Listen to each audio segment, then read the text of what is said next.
Well, I guess it's just that time again.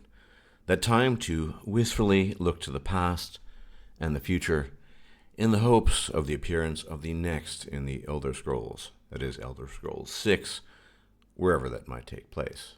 No, in all seriousness, I had been looking up some information, some tidbits on the next Elder Scrolls, and believe it or not, there is nothing.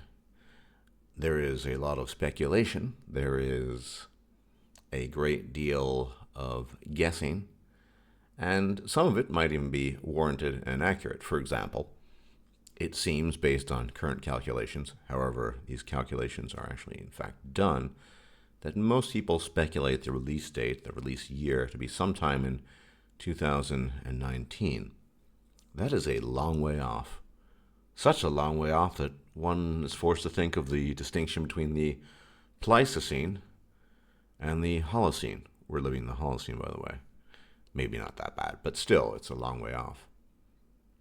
What got me thinking about this was just a series of disappointments in a number of AAA games that have been released in the last year or so, up until the present. And I just have such high hopes as a gamer, as an aficionado of the Elder Scrolls series, in the next Elder Scrolls. And recently I had left a comment on a Gopher video asking Gopher to perhaps make a video giving his thoughts, his hopes, his fears, his dreams regarding the next Elder Scrolls game. He hasn't responded yet. Maybe he never will. I am, after all, a speck of nothingness in the vast desert of nothingness, but maybe he will. Someone else asked me in the comment section what I thought, and I wrote a rather lengthy post. But rather than just reproducing that, I thought I'd give my thoughts on the matter, some thoughts that I've refined over time after having particularly played Fallout 4, which had quite an impact on what I think about the future of Bethesda games, and specifically Elder Scrolls. Now, I managed to complete about 1.5 or 1.3, depending on how you calculate it, playthroughs of Fallout 4, and I just can't play it anymore. Of course, there are new DLCs coming out, and because I had pre-ordered the Season Pass, I am entitled to them. And the GEC, or the Creation Kit, or whatever it's called, is slated to be out by the end of the month, and if not this month, then probably next month. So, room for excitement, perhaps not. Fallout 4, and I have to voice much of what Gopher said in a video where he talked about it, is a good game. It's not a bad game, it's quite a good game. It just, as I said in previous videos eons ago, does not live up to the expectations that were assigned to it. And I think overall it has fallen short of previous Fallout titles, specifically Fallout 3 and Fallout New Vegas. One of the greatest defects is, of course, the voiceover or the voice acting. Not that the voice acting itself is bad. I love Jack, famous character from Mass Effect 2 and 3, and I guess the male voice actor is okay as well. But like Gopher, I think that a voiced protagonist in a major Bethesda production, such as Fallout or Elder Scrolls, is just somehow out of place. And they, of course, felt pressure, given the inclination of developers these days and the trend in games to always have a voiced protagonist. Otherwise, that's just not modern. Well, unless you're willing to give a much greater variety of lines and spend the money to do so, I don't think it's a good idea. Let's be honest, most of us who played Fallout 4 were kind of stuck with a good guy, or good girl, depending on the sex you played, to a sort of, I'll get it done anyway type of character. Now, for those of us who wanted to experience a raving, murderous slaver as a protagonist of the sort that is entirely possible in Fallout 3, I mean, nuking an entire town and enslaving people on a collar, that's just a fantastic option to have. Nothing of the sort exists in Fallout 4. And trying to think about why, I can't really figure it out, other than having a fixed set of lines and limited dialogue, and that being a huge limitation. Now, had they foregone that, they could have inserted all manner of dialogue, saved money in the process, created new quests, allowed you to be a raider, queen, or king, enslave people, blew people up, just be a righteous asshole, which is a fun thing to do in the Fallout context, given the, well, properties of the wasteland and the suffering that you see all around you. No, instead, you are a type of savior. And when you're not a warm, fuzzy, and smiley savior, you tend to be a standoffish kind of savior, but you're a savior nonetheless. There's no real insidious evil option for you, although you can join the Institute. But the Institute is, well, they're not really evil. They're sort of pragmatic and interested in, I suppose, scientific progress, depending on how you measure that. No, that's not an option. And they got rid of the karma system. So I'm giving all of this as a preface to what I would like to see in the next Elder Scrolls. And I suspect most people don't even care what I'd like to see in Elder Scrolls. But if you do, or you're interested in voicing your own views, leave some comments in the comment section. So at the outset, I have to say, absolutely, under no circumstances, include a voice protagonist in the next Elder Scrolls. For one thing, it eats up unnecessary resources that could be allocated to more dialogue options, more quests, and more of just about everything else. But I fear Bethesda, wanting very much to be modern, will insist on that. But those of us who are Bethesda game veterans know that just doesn't work. And Skyrim did absolutely fine, and I would think better than Fallout 4, without any voice protagonists. Yes, it attracted crowds, both young and old, new and old. It worked. No need to worry about that. So I think essentially what Bethesda needs to do, looking forward, if the game ever comes out, is to build upon what they had done in Skyrim. Now, of course, people complained about Skyrim. They complained about a relative lack of complexity in that game compared to previous titles, such as Oblivion or Morrowind. And they'd be right in some respects. But these were not things that I couldn't live without. These were not huge limitations per se. And then again, mods came out later to fix that, as they often do. That is, mods specifying class and race and making them very specific, and there's just a huge number of mods in that of that genre and that sort, and they're great.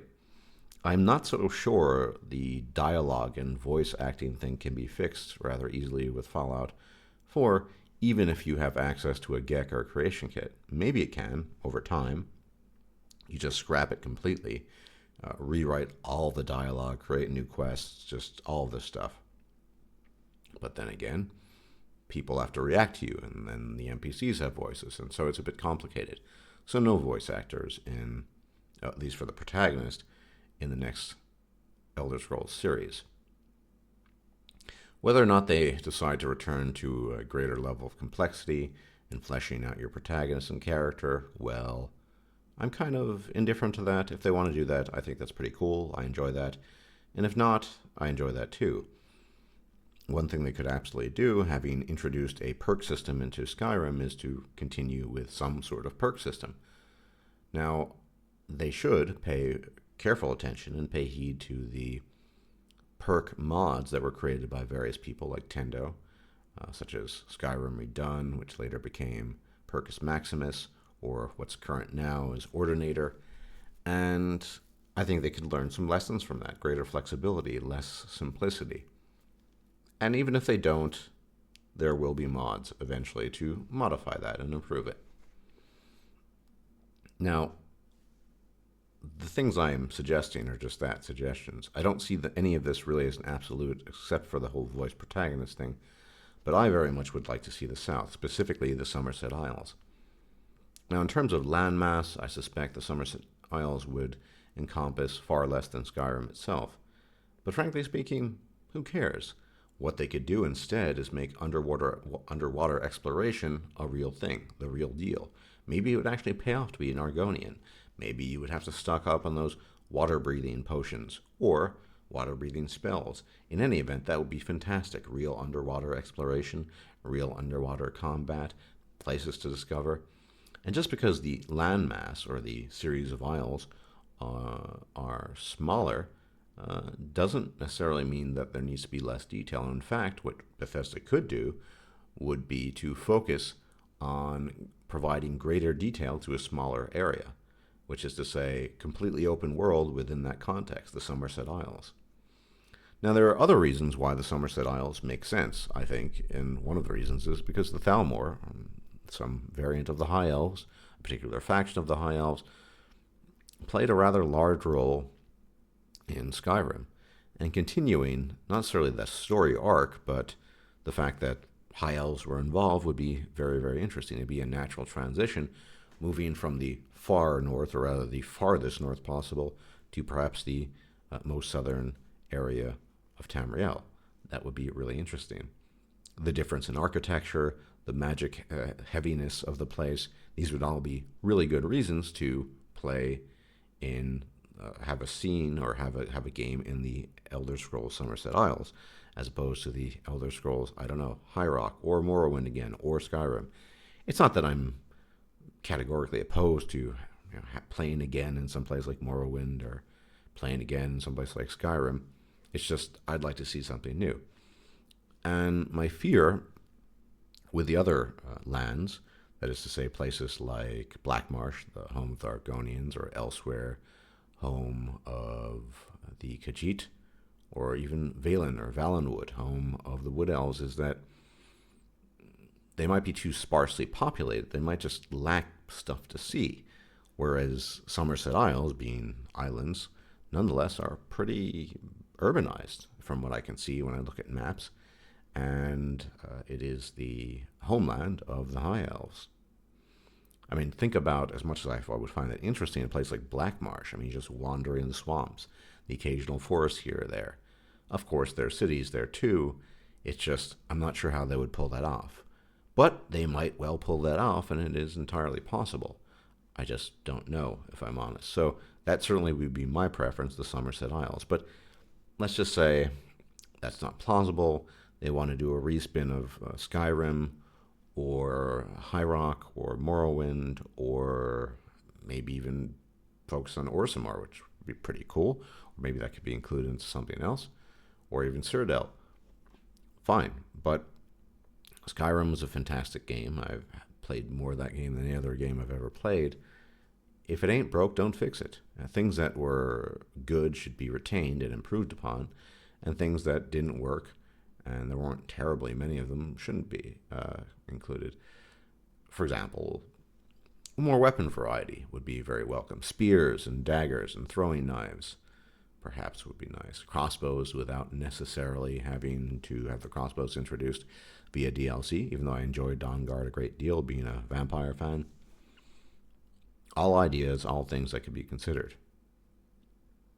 But I really just think they need to work on, obviously, the engine. They need more in-depth dialogue. One thing I did like about what they did in Fallout 4 was the NPCs, the dialogue, the companions. They really felt like companions with their own stories and what have you. And that was something that was pretty lacking overall in Skyrim. Skyrim was very sort of bare bones. And of course, later on, there were some player-made companions that were absolutely excellent. But Fallout 4 did that pretty well. You did have the voice protagonist, which I don't think was necessary, but you also had these really in-depth and very sort of colorful personality type companions that overall worked pretty well, I thought. And that would be something that would be very welcome in the next Elder Scrolls iteration. Not just Lydia's joining you and she has a couple of lines. I think they just went sort of dialogue crazy in Fallout 4. So what they might want to do is go dialogue crazy on the part of NPCs and just give you the written stuff so you can essentially voice your own protagonist. But that's just my view on that. But overall, I think they should just build on what they had already done. More fleshed out NPCs, more detailed quests. It's not that Bethesda quests are never just incredibly emotionally wrenching or anything like that, but to be honest, the Fallout 4 quests do feel overall better fleshed out than, on average, than the Skyrim ones. And it makes sense. It's a much more recent game. So, yeah, I mean, include that in the forthcoming Skyrim title. That is something that would be, I think, quite excellent. Now, one potential problem I see in any future Elder Scrolls title, and it's a potential problem, not an absolute problem or definitive problem or a problem that's been prophesied and prophesized 1,000 times over is this notion of, well, chosen ones, frankly speaking. I don't really like that descriptor, but I can't think of anything else. You see, in Elder Scrolls, as all of you know, Skyrim, you play a chosen one.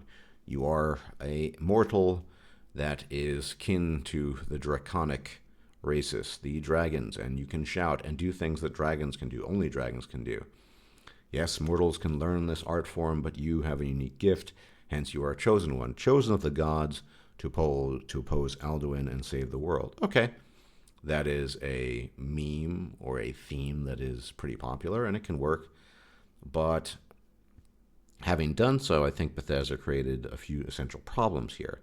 One of those problems is that it creates a precedent, which is to say, if we're going to play a non-chosen one, just a bum essentially, who's as usual a prisoner, who just has his mundane magic and mundane sword play and mundane running and blocking, you run the risk potentially of a bit of a disappointment, of a bit of a throwback. Now, that doesn't necessarily mean it has to be that way. After all, if they redo abilities, make perks a lot more interesting, make fighting, I'll get to that in a bit, much more interesting. Yeah, I mean, you could have a great game, and you don't even need to be a chosen one. You can just be that guy again that you used to be, and you turn out to be sort of a more ordinary hero. In fact, I think that's a much more plausible scenario than recreating the scenario of a chosen one. You're someone who has some unique gift that and only you can do what needs to be done. That would be potentially disastrous because it would reinforce a meme that would be a meme there for eternity. That every Elder Scrolls from here on out, that is, forthwith, now must be a chosen one themed Elder Scrolls. So that's a potential problem. I think they probably shouldn't do that. That is the chosen one theme, and they should just create really, really good other stuff. Now, combat was a bit clunky in Skyrim. They need to work on that greatly. That's something, more interactive, more dodging and weaving. Things that are incorporated in other games, rolling and what have you. That would be most welcome. Now, the weakest point of The Witcher 3, in my opinion, is the combat, but there are some nice animations for parrying, for heavy strokes or heavy hits, fast or light hits, as well as dodging and rolling, and that would be something welcome that I'd like to see. But overall, I think, apart from the things the glaring things I mentioned, I think if they stick to the principles, build upon what they already have, you could end up with some really good stuff. I mean, as I said at the beginning, I would love to see underwater exploration, and just love to see the Somerset Isles because it's tropical. It's just so different from Skyrim. And of course, you might miss out on the majestic mountains or what have you, but nonetheless, I think it would be really, really interesting to see it. In fact, if you have a completely fleshed out water environment, think about the kinds of mods you could do. Sailing on ships, this has occurred to me. You know how Geralt's ship sails around the areas of Velen, Novigrad, and more particularly in the areas around the Skellige Islands, which is just fantastic. I mean, you can, if you have a nice graphics card, you can just look at the landscape and it's beautiful in your little sailboat. Why not have that in the Elder Scrolls in the next one? That would be absolutely fantastic. Fleshed out water layers, where monsters lurk and you have to I mean, there's just a lot of potential for that. Now, of course, this is eons away. After all, 2019 does really seem like the difference between the Pleistocene and the Holocene, but one can hope. It seems that development cycles are getting, I guess, longer and longer for Bethesda, and this could be a good thing, or it can be a bad thing. It might be good because they're taking their sweet old time and they're willing to put the energy, the time, the resources, and all the work into a very good finalized product. But it could also mean that they just really don't have their heads screwed on straight and they're just a bit confused. And obviously they need to finish up with Fallout 4. I just think it's such a pity with regards to Fallout 4 because they're releasing some new DLC. They already have not played it. I have not touched Fallout 4 in months and months. But the one with Island, Far Harbor off the coast of Maine, and I love Maine. It's a nice state and it's nice and cool and It just seems really interesting. Allegedly, there's DLC of making the entirety of Rhode Island a part of DLC. That sounds impressive, but all of this is marred by the, frankly speaking, continual problem of the voice protagonist. And yeah, I mean, what are you going to do ultimately when it comes to that? So I've kind of ranted and enumerated and told you what I'd like to see in the next Elder Scrolls title. Without a doubt, it is the game I'm looking forward to the most, just because I really love the Elder Scrolls series. I love the lore, I love the flexibility, the different races, the different background, the sense of exploration. These are all things that are most welcome. I'm a lot less of a fan of the post-apocalyptic thing, even though I like it a lot. I just can't wait for another Elder Scrolls series and bring back the vampires, because I do love them too. And that's pretty much what I have to think about that, or what my thoughts are on that. So if you have your own thoughts and what you'd like to see, feel free to leave a comment in the comment section. I will readily and heartily read them and, in all likelihood, respond in some capacity. So, as always, thanks for listening, and I will check you out at a later date. Toodaloo.